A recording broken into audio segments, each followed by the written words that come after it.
আসসালামু আলাইকুম beautiful people's and welcome to my channel. আজকের এই ভিডিওতে আমি টেক্সট অ্যানিমেশন ভিডিও নিয়ে কথা বলবো, কিভাবে আপনার হাতের অ্যান্ড্রয়েড ফোন দিয়ে টেক্সট অ্যানিমেশন ভিডিও মেক করতে পারেন, তাই নিয়ে আজকের এই ভিডিওটি। এই ভিডিওতে আমি খুব ইজি প্রসেসে দেখানোর চেষ্টা করব, তাই ভিডিওটা শেষ পর্যন্ত দেখতে থাকুন। আর ভিডিওটি শুরু করার আগে একটি কথা না বললেই নয়, আপনি যদি আমার চ্যানেলে নতুন হয়ে থাকেন তাহলে অবশ্যই চ্যানেলকে সাবস্ক্রাইব করে পাশের ঘন্টাটা বাজিয়ে দেন, যেন আমার এই চ্যানেলে নতুন নতুন ভিডিও ছাড়া মাত্রই আপনার কাছে নোটিফিকেশন চলে যায়। সো বন্ধুরা, চলুন দেরি না করে ইন্টারেস্টিং ভিডিওটা শুরু করা যাক।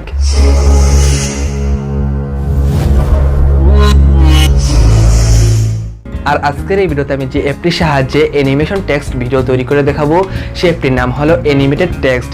এটাকে সিম্পলি আপনি গুগল প্লে স্টোরে পেয়ে যাবেন, সেখান থেকে সিম্পলি ডাউনলোড প্লাস ইনস্টল করে নেবেন। প্রথমে তো আপনি অ্যানিমেটেড টেক্সট অ্যাপ্লিকেশনটিকে ওপেন করবেন, এরপর এখান থেকে প্লে অপশনে ক্লিক করে দেবেন। এরপর উপরের থেকে যে টেক্সটটা রয়েছে সেই টেক্সটটাকে সিম্পলি আপনি রিমুভ করে দিবেন। রিমুভ করে আপনার চ্যানেলের নাম অথবা এখানে যা লিখতে চান সিম্পলি তা এখানে লিখে দেবেন। লেখা হয়ে গেলে এখান থেকে সিম্পলি টিক মার্ক করে দেবেন। এরপর এখান থেকে প্লে অপশনে ক্লিক করে দেবেন। তাহলে প্রসেসিং হয়ে আপনার ইন্ট্রোটা অথবা আপনার অ্যানিমেশন ভিডিওটা ক্রিয়েট করা হয়ে যাবে। এরপর এখান থেকে নিচ থেকে আপনি হয়তো দেখতে পাচ্ছেন এখানে অনেকগুলো কালার্স রয়েছে এবং উপরে অনেকগুলো অ্যানিমেশন রয়েছে। নিচ থেকে আপনার পছন্দের একটি কালার সিম্পলি সিলেক্ট করে দিতে পারেন, আপনার যে কালারটা সুইটেবল লাগে। এরপর উপর থেকে আপনার পছন্দের একটি অ্যানিমেশনকে সিলেক্ট করে নেবেন। সিলেক্ট করা হয়ে গেলে সাইড থেকে 3 লাইন অপশনে ক্লিক করে দেবেন। এরপর এখান থেকে আপনার ভিডিওর সাইজ এবং আপনার এই ভিডিওর ফরম্যাটটাকে সিম্পলি সিলেক্ট করে দেবেন। সিলেক্ট করা হয়ে গেলে এখান থেকে আপনি ওকেতে ক্লিক করে দেবেন।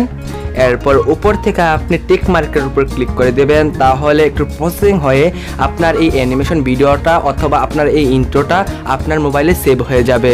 আই হোপ আজকের এই ভিডিওটা খুবই হেল্পফুল এবং নলেজেবল হয়েছে আপনাদের জন্য। যদি ভিডিওটা ভালো লেগে থাকে তাহলে অবশ্যই এই ভিডিওতে একটি লাইক করে আপনার বন্ধুদের কাছে এই ভিডিওটা শেয়ার করবেন, যেন তারাও আপনার মতন জানতে এবং শিখতে পারে। আর এই ভিডিওর কোনো অংশ যদি আপনার বুঝতে সমস্যা হয়ে থাকে তাহলে অবশ্যই আমাকে কমেন্ট করে জানাবেন। আর একটি কথা না বললেই নয়, আপনি যদি আমার চ্যানেলে নতুন হয়ে থাকেন তাহলে অবশ্যই চ্যানেলকে সাবস্ক্রাইব করে আমাকে সাপোর্ট করতে থাকুন। সো বন্ধুরা, পরবর্তী একটি ভিডিওতে দেখা হবে। সে পর্যন্ত ভালো থাকো, সুস্থ থাকো, টেক কেয়ার।